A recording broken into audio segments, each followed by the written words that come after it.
সবার কাছে নিজেকে তুচ্ছ করে তুলে ধরবেন না।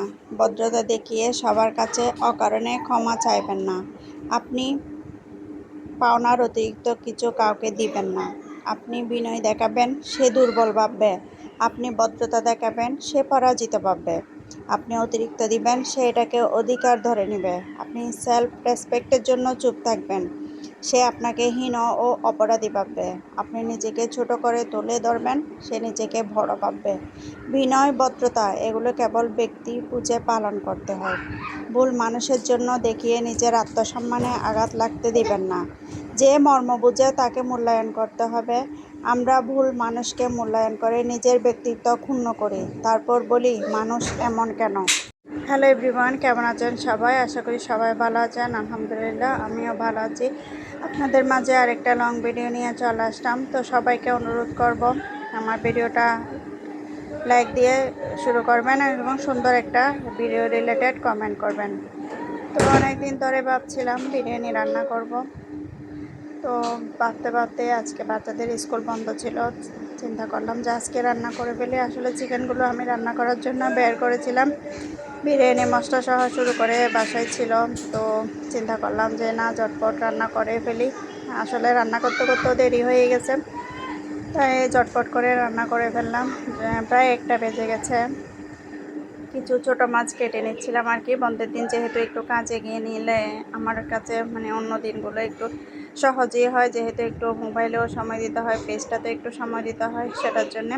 তো আমি লাস্টে মাংসটা কষিয়ে চালটাও দিয়ে দিলাম, আলু ভেজে নিলাম, তারপরে কাঁচামরিচ দিয়ে দিলাম, এর মধ্যে 2টা পোলাও পাতা দিয়ে দিলাম। আমার কাছে পোলাও পাতাটা দিলে খেতে অনেক সুস্বাদু হয়। তারপরে আমি কাপ মেপে মেপে দেখতে পাচ্ছেন আমি গরম পানিটা দিয়ে দিচ্ছি। আপনার যত কাপ চাল হবে তত কাপ পানি ডাবল দিতে হবে, এটা আর কি। আমি ডাবলের চাইতে সবসময় একটু কমই দিই, যেন চালটা ঝরঝরা হয়। হ্যাঁ, না হয় ভাতটা নরম হয়ে গেলে খেতে ভালো লাগে না।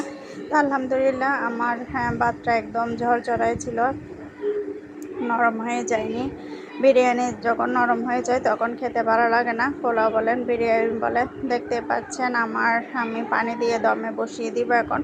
লবণটা একটু চেক করে আর একটু লবণ দিয়ে দিলাম আর কি। আমার বিরিয়ানি রান্নাটা কেমন হয়েছে অবশ্যই কমেন্ট বক্সে জানাতে ভুলবেন না। এখানে টক দই দিয়েছিলাম, আমি বাকি ইনগ্রিডিয়েন্টসগুলো দিতে পারি নাই কারণ হঠাৎ করে রান্না করেছি, এটার জন্য। তো খেতে কিন্তু অনেক মজার হয়েছিল। লাস্টে আমি ঘি দিয়ে দিচ্ছি, যখন ছোট করে দমে বসিয়ে দিব ওই সময় আমি ঘিটা দিয়ে দিচ্ছি আর কি। পেঁয়াজ বেরেস্তা দিয়ে দিব। পেঁয়াজ বেরেস্তা এবং ঘি যদি দেওয়া হয় লাস্ট মুহূর্তে, তখন কিন্তু ঘ্রাণটা একটা অন্যরকম ভালো লাগা কাজ করে যখন দেখি।